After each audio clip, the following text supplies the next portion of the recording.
Hello friends, അപ്പം ഞാൻ ഈ ഒരു ഡ്രസ്സൊക്കെ ചെയ്ത് ഇന്ന് എങ്ങോട്ടാണ് പോകുന്നതെന്ന് വെച്ചാൽ ഇന്ന് എനിക്കൊരു സ്പെഷ്യൽ ഡേ ആട്ടോ. മാർച്ച് 1 എൻ്റെ ജന്മദിനം. ഞാൻ ഈ ഭൂമിയിലോട്ട് വന്നിട്ട് 27 വർഷങ്ങൾ പൂർത്തിയായിരിക്കുന്നു. ഓരോ വർഷം എന്ത് വേഗമല്ലേ പോകുന്നത്.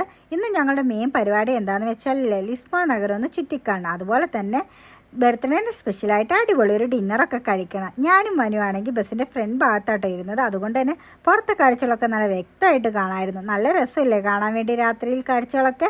ബസ് ഇറങ്ങി ഞങ്ങൾ നേരെ പോയത് റോസി സ്ക്വയറിൻ്റെ അവിടെയാണ്. ഈ ഒരു സ്ക്വയർ 13-ാം നൂറ്റാണ്ടിലാട്ടോ നിർമ്മിച്ചേക്കുന്ന ലിസ്ബോണിൽ തന്നെ പ്രസിദ്ധമായിട്ടുള്ള ഒരു സ്ക്വയറാണ്.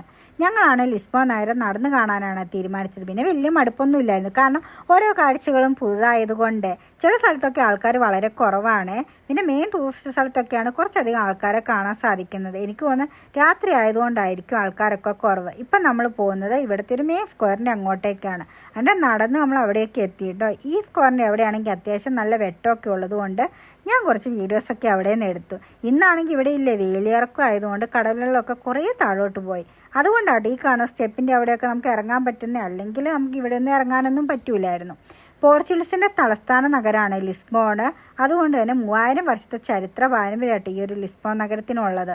ഈ കാണുന്ന ഒരു മോണമെൻറ്റോ ഇല്ലേ, ഇത് ജോസഫ് 1-ാം രാജാവിൻ്റെയാണ്. പുള്ളിക്കാരൻ കുതിരസവാരി നടത്തുന്ന രീതിയിലാട്ടോ ഈ ഒരു മോണമെൻറ്റോ പണി കഴിപ്പിച്ചേക്കുന്നത്.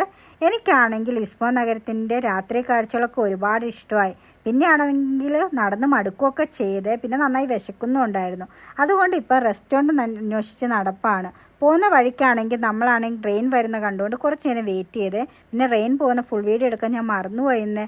കുറച്ച് സ്ഥലം നടന്നു കഴിഞ്ഞപ്പോഴേക്കും ഇല്ലേ പാട്ട് പാടുന്നവരെയും അതുപോലെ തന്നെ പാവക്കുട്ടീനെ പോലെ വേഷം കെട്ടിയ ആളെയൊക്കെ കാണാം. ഈ പാവക്കുട്ടീൻ്റെ അടുത്ത് പോയിട്ട് ഞാൻ കുറച്ച് വീഡിയോസൊക്കെ എടുത്തു.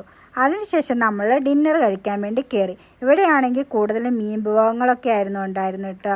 കുഴപ്പമൊന്നുമില്ലായിരുന്നു കേട്ടോ ഈ ഫുഡും കാര്യങ്ങളൊക്കെ. എനിക്കാണെങ്കിൽ എൻ്റെ ബർത്ത്ഡേ ഞാൻ നന്നായി ആഘോഷിച്ചതുപോലെ പിന്നെ എൻജോയ് ചെയ്തതുപോലെ എനിക്ക് തോന്നി കേട്ടോ.